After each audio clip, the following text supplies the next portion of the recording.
ओम शांति। ओम शांति। ओम शांति। आज बाबा कह रहे हैं बच्चे, धर्मराज कोई भी आत्मा व परमात्मा नहीं है ना। हम लोग पहले बोलते थे ना कि पाप किए हैं नर्क में जाकर सजा भोगना पड़ेगा, तो यहाँ आराम से रहते थे। अरे नर्क किसने देखा है? नर्क कोई ऐसा जगह नहीं है जहाँ जाकर आप सजा भोगेंगे। सजा सब कुछ यहीं मिलता है। आपका किया हुआ सब कुछ आप यहीं भोग कर जाते हैं। तो आज बाबा इसी कर्म, आत्मा या परमात्मा कोई आपका सजा बनकर नहीं आता है ना।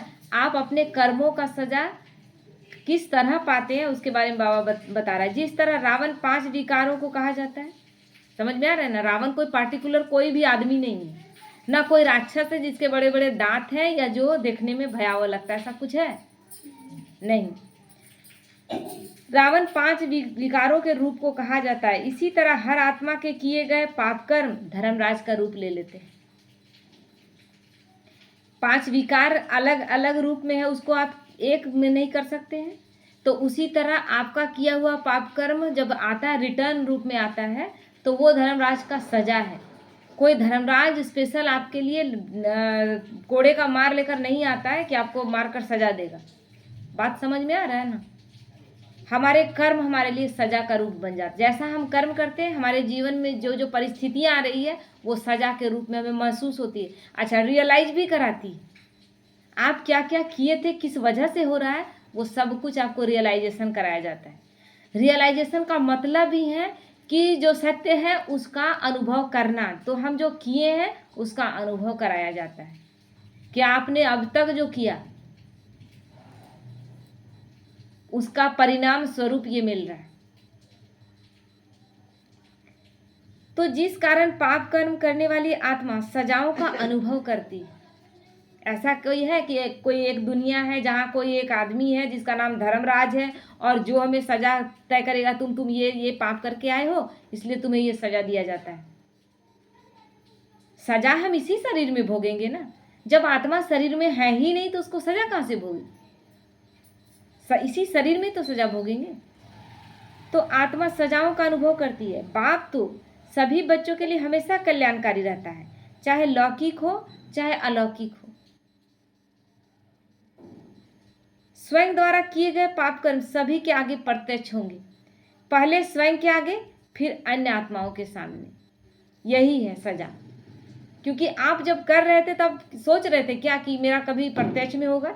जैसे कोई गद्दारी कर रहा है देश के साथ करे, या कोई भ्रष्टाचार कर रहा है, रिश्वत खा रहा है, उस समय तो सोच रहा है कि हम तो इतने लोग मेरे साथ जुड़े हुए हैं, मेजोरिटी लोग इस तरह के हैं और हम तो बचकर निकल जाएंगे।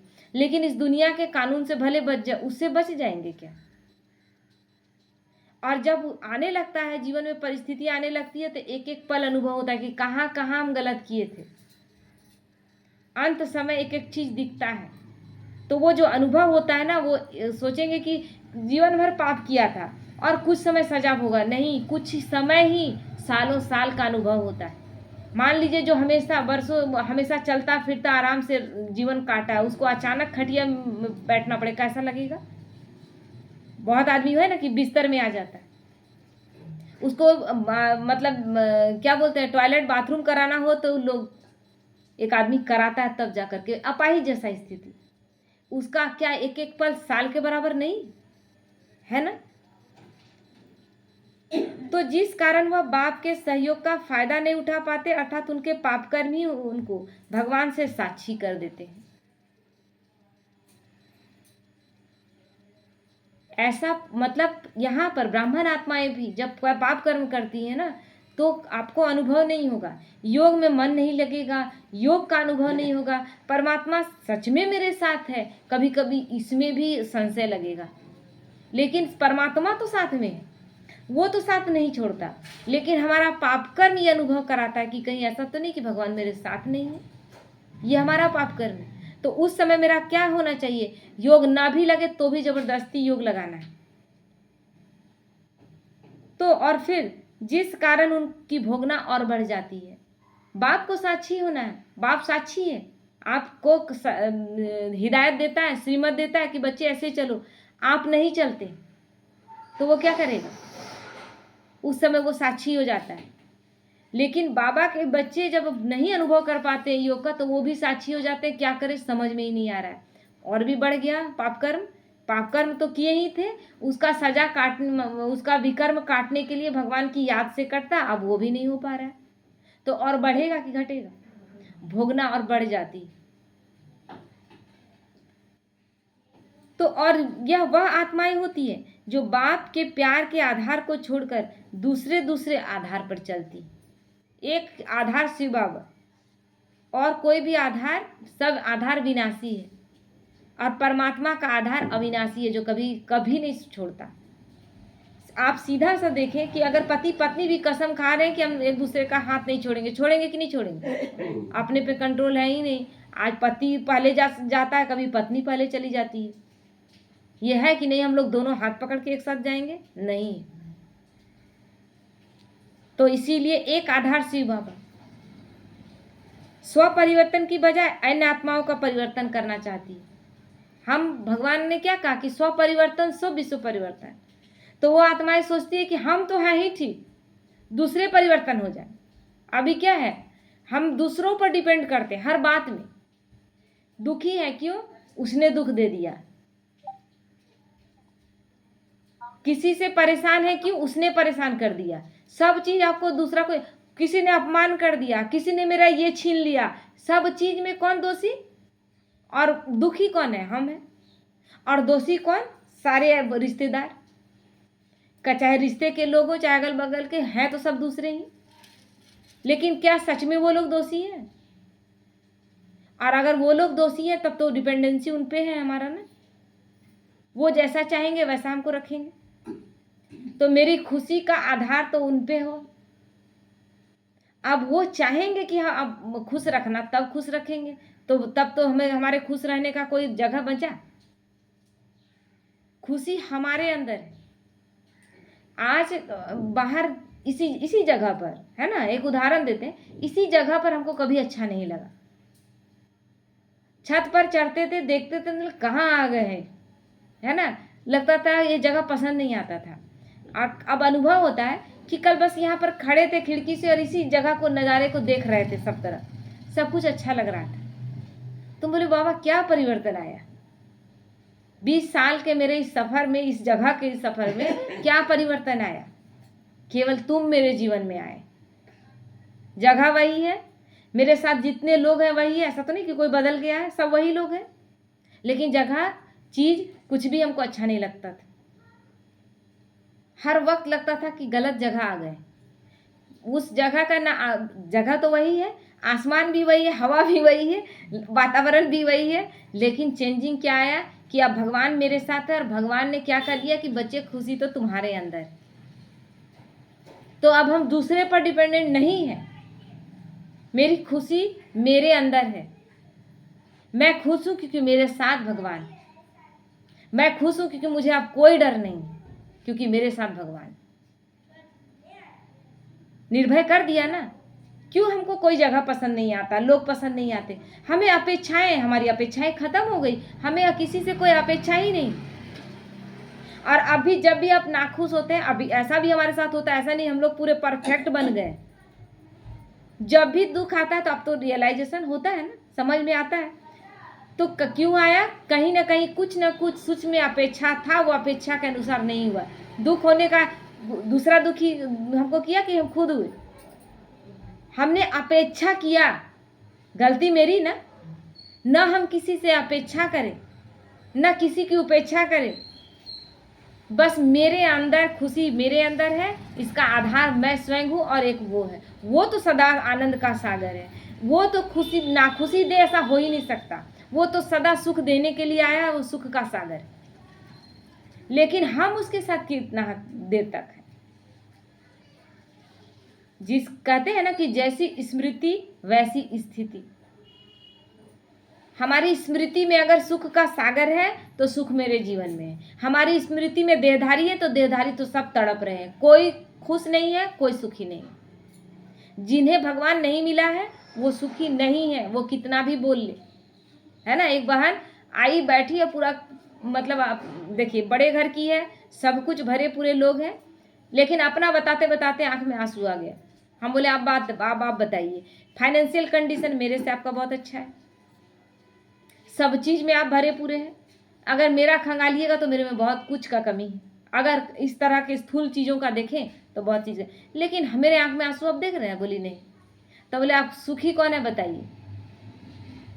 तो वो हंसने लगी। कहने का मतलब था कि नहीं, सुखी तो इस जगह आप ही दिख रहे हैं। सच्चाई यही है, हम सब ही सुखी हैं, और हम अभी तक अगर भगवान का होकर भी उसको नहीं समझ पाए हैं तो हम अभी उन्हीं चीज़ों पर भटक रहे हैं, उन चीज़ों का आधार ले रहे हैं जो विनाशी है, आज है तो कल नहीं है। एक पल देरी नहीं लगता कि आपका बेटा बहू अचानक से हाथ खींच ले, एक पल का देरी नहीं लगता कि पति धोखा दे दे, एक पल का देरी नहीं लगता कि कौन शरीर छोड़कर चला जाए। है गलत है कि सही है? लेकिन कभी भी ऐसा हो सकता है कि किसी मोड़ पर भगवान कहे कि भगवान हम तुम्हारा साथ छोड़ देंगे। भगवान कभी नहीं छोड़ता, हम छोड़ देते, वो नहीं छोड़ता है। इसीलिए उसका हाथ पकड़े सदा खुश रहे। इसीलिए कहा गया था ना कि तुम जैसे रखो, जहां रखो, जो खिलाओ, जो पिलाओ, जहां सुलाओ, जिस हाल में रखो हम उस हाल में रह लेंगे। तो जब ये हम कहते हैं तो हमारे जीवन में सुख ही सुख है, क्योंकि वो फिर रिटर्न में क्या देता है कि बच्चे, जब मेरा बच्चा हर हाल में खुश रहने के लिए तैयार है तो उसके लिए तो सब कुछ देने के लिए अपना आपका बच्चा है, और वो अगर कुछ उसको रूखा सूखा भी खिला रहे हैं और उसी में आपसे खुश है तो आप बार बार सोचेंगे कि इसको क्या अच्छा से अच्छा खिलाएं। लेकिन जो बच्चा बार बार डिमांड करता है, आपको बार बार इरिटेट कर देता है, ये नहीं खाएंगे, वो नहीं खाएंगे, आप डिस्टर्ब रहते हैं ना। एक पक्षी था, नारद जी कहीं घूम रहे थे, नहीं, एक कोई देवदूत था जो घूम रहे थे, है ना। तो एक रेगिस्तान से होते हुए, मतलब ऊपर से ही उड़ते हुए देखे कि एक रेगिस्तान में एक पक्षी बहुत तड़प रहा है, उसके सारे पंख जल गए हैं और तड़प रहा है, प्राण भी नहीं जा रहा है। तो देवदूत को देखकर बोले कि आप कहाँ जा रहे हैं? तो बोले हम तो भगवान से मिलने जा रहे हैं। एक कहानी है, लेकिन कहानी का मतलब क्या है समझना है ना। कुछ काल्पनिक कहानियां भी हमारा जीवन बदल देती, निश्चय जीवन में ला देती। तो वो बोला कि भगवान से मिलने जा रहे हैं। बोले भगवान से मिलिएगा तो पूछिएगा ना कि मेरा ये दुख कब जाएगा, हम बहुत सालों से परेशान हैं, मर भी नहीं रहे हैं और मेरा पंख नहीं हुआ, हम बहुत कष्ट में, इस रेगिस्तान में बहुत कष्ट ही कष्ट है। तो देवदूत गया, भगवान से पूछा, अपना सारा कार्य कर लिया, उसके बाद पक्षी का याद आया तो उसके बारे में पूछा। बोले उसका अभी बहुत दिनों तक कष्ट है, अभी उसका तुरंत नहीं होगा। तो बोला कि कुछ तो उपाय बताइए, कभी होगा, कितने साल में होगा, आशा तो उसको हम देंगे। तो बोला कि अच्छा, जाकर कहना उसको कि भगवान को हर बात के लिए धन्यवाद करे, है ना, रोज दिन में एक बार करे, ठीक है। वो बोल तो देवदूत आया, इसको बोला कि अभी तो आपका लंबा टाइम लगेगा, करीब करीब 6-7 साल और आपको तड़पना होगा, लेकिन आप रोज भगवान को धन्यवाद कीजिएगा तो भी तब जाकर इतना साल में होगा। उसके बाद वो देवदूत चला गया। फिर किसी दिन वो लौट रहा है तो देख रहा है कि उसी जगह में उसका पंख निकल आया है, उड़ रहा है, और उसी जगह में छोटा सा सरोवर बन गया है जहाँ पानी भी है, घास फूस भी है, और उसके चीज मतलब जरूरत की चीजें, सारी चीजें हैं, और वो पक्षी बड़ा खुश है। बोले ये तो अचानक से ये कैसे हो गया? बोले उसका अभी 7 साल तड़पना लिखा हुआ है। तो गए, फिर भगवान से वो मिलने जा रहा था तो बोले भगवान आपने तो गलत कहा, उसका तो तुरंत हो गया, आप बोले थे कि इतना साल लगेगा, तो ऐसा क्यों हुआ? तो बोले जाके पूछो उसी से, उसका कटा है तो उसका तो कोई वजह होगा ना। तो पक्षी को जाके पूछो, तो पक्षी बोला कि हमको बोला गया एक बार धन्यवाद करने के लिए। तो हम सोचे एक बार धन्यवाद करेंगे हम दिन भर में तो मेरा 7 साल में होगा, तो हम दिन भर धन्यवाद करने लगे, है ना। 24 घंटे हर मतलब जब जब दर्द आ रहा है, तड़प रहा है, तब तब भगवान को धन्यवाद दे रहा है। तो धन्यवाद देने का ये परिणाम था कि भगवान ने समय से पहले उसके विकर्म को काट दिए और जीवन फिर से हरियाली आ गया। मतलब हम अपने कर्म बंधनों को काट सकते हैं समय से पहले, अगर हम उसकी याद में रखें, उसको धन्यवाद करें। कर्म भोग आ रहा है, बीमारी आ रहा है, हम तो तुरंत भगवान से लड़ने लगते, हम आपके ज्ञान में चल रहे हैं, फिर इतना कष्ट क्यों? मेरा फाइनेंशियल स्थिति इतना खराब क्यों? मेरा शारीरिक स्थिति इतना खराब क्यों? आप तो सुन ही नहीं रहे, हम इतना साल से चल रहे हैं, आप तो मेरा कुछ सुन ही नहीं रहे, नहीं नहीं इस ज्ञान में गए, फिर लास्ट में छोड़ भी देते हैं, कई लोग छोड़ भी देते हैं। बरसों पूजा पाठ करेंगे, कुछ प्राप्ति नहीं होगा, लेकिन भगवान के पास आने के बाद, क्योंकि ये पिता है ना, तुरंत इससे अपेक्षा करते हैं और छोड़ भी देते हैं ज्ञान को।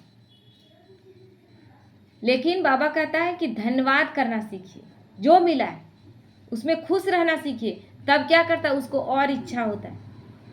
प्रकृति उसी को देती है जो हर बात के लिए धन्यवाद करता है। तो बाबा कहते हैं,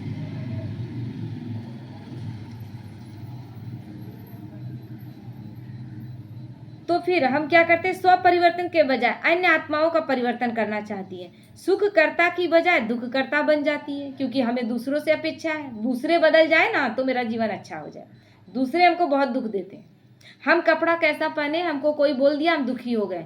मेरा कपड़ा है, मैंने पसंद किया है, शरीर मेरा है और मैंने पहन लिया है, मुझे अच्छा लग रहा है। आपको नहीं अच्छा लग रहा, आपकी पसंद कुछ और होगी। मेरा पसंद वाइट है, आपका पसंद ग्रीन है, रेड है, आपकी मर्जी ना, लेकिन हम आपकी मर्जी से क्यों पहनेंगे।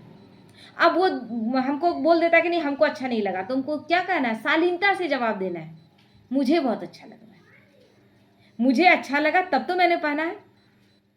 तो दुख हम किस तरह उठा लेते। अब कोई बोलेगा, बाहर निकले कोई बोलेगा कि आप व्हाइट पहनते हैं बहुत अच्छे लगते हैं, खुश हो गए। कोई बोल रहा है कि आप व्हाइट पहनते हैं अच्छा नहीं लगते, आप ग्रीन पहन लेते ना तो अच्छा लगता है। उससे आगे और बढ़ेंगे, आप में रेड अच्छा लगता है, क्या क्या पहनिएगा, सतरंगी साड़ी पहन के निकलेंगे क्या ताकि सबको खुश कर सके, नहीं ना। तो इसीलिए बाबा कहते हैं, अर्थात डिससर्विस के निमित्त बन जाती है जब हम अपना परिवर्तन न करके दूसरे का परिवर्तन करना चाहती हैं। सुख कर्ता की बजाय हम दुख देने वाले बन जाते हैं। यही कर्म उनकी सजाओं के निमित्त बनते हैं और यह कार्य अब शुरू हो चुका है। बाबा कहते हैं धर्मराज की सजा कहीं दूसरे जगह नहीं, यहीं पर शुरू हो चुका है। ज्ञान पर चलकर जिन्होंने श्रीमत का पालन नहीं किया, सब कुछ जानबूझकर नहीं किया, उनका सजाओं का दौर शुरू हो चुका है। इसलिए अपना चेकिंग करना है कि कहाँ कहाँ हमसे मिस्टेक हुआ है। अर्थात जो आप कहते हो ना कि सदगुरु का रोल शुरू हो जाएगा, वो हो चुका है। कोई भी कार्य पहले स्लो होता है, फिर जल्द ही वह प्रत्यक्ष रूप में दिखने लगता है। तो अब जब परेशानी आए, जब लगे कि लंबा चल रहा है, थोड़ा सा भी बात एकदम बड़ा लगने लगता है, तो समझिए कि अब आ रहा है धर्मराज की सजा से, आप गुजर रहे हैं। हम सजा खा कर जाएं क्या, नहीं ना। सजा खाकर जाने वाले को बाबा क्लियर कहता है कि कोई ऊंचा पोस्ट मिलने वाला नहीं। हर बातों को एक्सेप्ट करें और किसी से कोई एक्सपेक्ट नहीं करें, किसी से कोई अपेक्षा नहीं, जो हो रहा है उसे स्वीकार करें। अब टाइम ही नहीं, तो कर्म भोग भी क्या हो जाएगा, कर्म योग में बदल जाएगा ना। अष्ट रत्न 100 रत्न अर्थात सभी माला के दाने स्वयं के पुरुषार्थ अनुसार स्वयं ही प्रत्यक्ष होते हैं, जो कि सभी आत्माओं को मान्य होते हैं। वो अपने अब जैसा उन्होंने पुरुषार्थ किया, ऐसा तो नहीं कि बाबा ने उनके साथ खूब अच्छा कर दिया, अपने पुरुषार्थ से वो जगह पाया 108 रत्न का। तो बाबा ने सबको पुरुषार्थ करने का मार्जिन दिया हुआ है, अपना करो। अभी भी बाबा क्या बोला, 108 का माला बन गया तो हम दूसरी 108 की माला बना देंगे, तुम तैयारी तो करो। तो बाबा कहीं दोषी है। हमें हर वक्त सोचना चाहिए हम इस जन्म में यहीं पर फंसे हुए हैं। ये ऐसा बोल रहा है इसके अनुसार चलना है, वो ऐसा बोल रहा है उसके अनुसार चलना है। अरे किसी के अनुसार नहीं चलना, हमें बाप के अनुसार चलना है। भाग्य मेरा वो लिख रहा है। अभी जितने सारे रिश्ते हैं वो टेम्पररी रिश्ते निभाना गलत नहीं है, जरूर निभाएं, लेकिन सही गलत क्या है ये जरूर डिसाइड करने का इतना बुद्धि भगवान दिया हुआ है। बुद्धि का ताला खोला है कि नहीं खोला। तो बाप का कार्य सभी आत्माओं को केवल प्यार, रहम, कल्याण की भावना से मुक्ति, जीवन मुक्ति देने का है। अभी आप ज्ञान में चल रहे हैं, परिवार के सदस्य नहीं मानेंगे, सबका एक जैसा बाबा कहते हैं ना कि सब नहीं आएंगे, सबका ड्रामा में पार्ट भी नहीं है कि सब चले आएंगे। लेकिन अगर आप अकेले आए हैं और वो आत्माएं नहीं आ रही, अब उनके अनुसार आप ढल जाए, तो लास्ट में क्या होगा, वही आत्माएं अंतिम समय में बोलेंगी कि तुम तो ज्ञान में चल रही थी, हम लोग को जबरदस्ती ले आती, आज हम लोग इतना तड़प रहे हैं। वो तड़पेंगे आपके सामने और वो तड़प से ज़्यादा आपकी तड़प होगी। तुम अगर अच्छे से चलती तो हम लोगों को निकाल लेती। तुम क्यों नहीं चली? उस समय वो भूल जाएंगे कि आप पे कितना अत्याचार किया गया, ज्ञान में नहीं चलने के लिए कितना फोर्स किया गया, वो सब भूल जाएंगे। उस समय वो यही कहेंगे कि तुमने भगवान को पहचान लिया था, तुमने कैसे छोड़ दिया। बात तो सही है, गलती आपकी ज़्यादा, उनकी गलती कम, उन्होंने भगवान को नहीं पहचाना। उस समय लगेगा कि न हम इधर के रहे और न उधर के, न घर के न घाट के। तो इसीलिए बाबा कहते हैं सभी अपनी मनसा वाचा कर्मना द्वारा नंबर 1 और नंबर वार बनते हैं। जैसी हमारी स्थिति, हम उस वैसा पोस्ट वैसा पोजीशन तय कर रहे हैं। और भगवान ने कुछ हमारे लिए एक्स्ट्रा किसी के लिए कर दिया क्या?